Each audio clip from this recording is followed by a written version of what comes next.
Hayigsoon maayong adlaw or maayong gabi. Another day and opportunity na mag-share ko sa mga karon og pulong sa Ginoo. Ana gani ang pulong sa Ginoo sa James chapter 1 verse 6. Ana siya nga apan papangayua siya uban ang pagtuo sa wala gayoy pagduha-duha, kaya ang nagduha-duha sama sa balod nga masunod bisan asa huy pa sa hangin.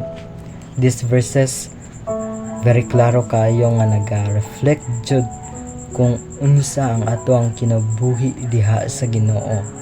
Ana siya nga if mangayo ka sa Ginoo wholeheartedly, no, mangayo ka sa Ginoo nga kanang adunay pagtuo, no, dili pwede nga mangayo ka sa Ginoo tapos wala kay pagtuo. It because sa ingana nga situations is complicated yana nga pagpangayo.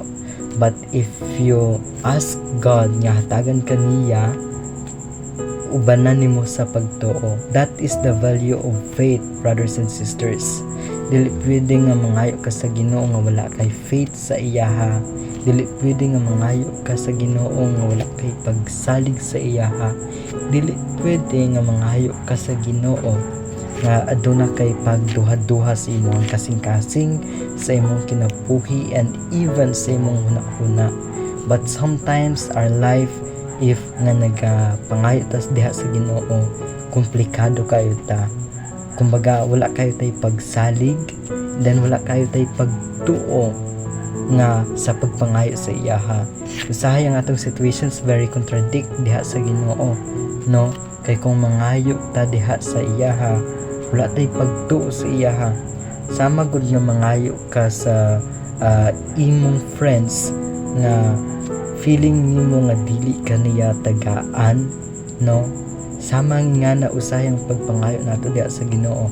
But the Bible says very clear kayo, no, if you ask the Lord no nga hatagan kaniya, mo ni ang imong gikinahanglan, which is naa kay pagtuo, pagsalig sa iyaha, no. Dili pwede nga magkontradikta sa iyahang pulong, dili pwede nga mag-against sa iyahang pulong, dili pwede nga sakwahita sa iyahang pulong.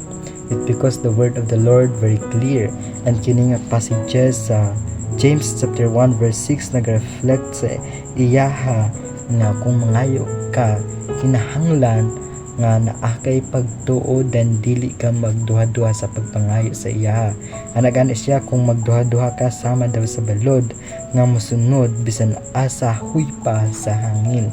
Dili na pwede sa atoa as mga believers sa Ginoo nga if we ask the Lord nga ihatag kini sa Ginoo, no, need nato ang faith, need nato ang trust sa iyaha.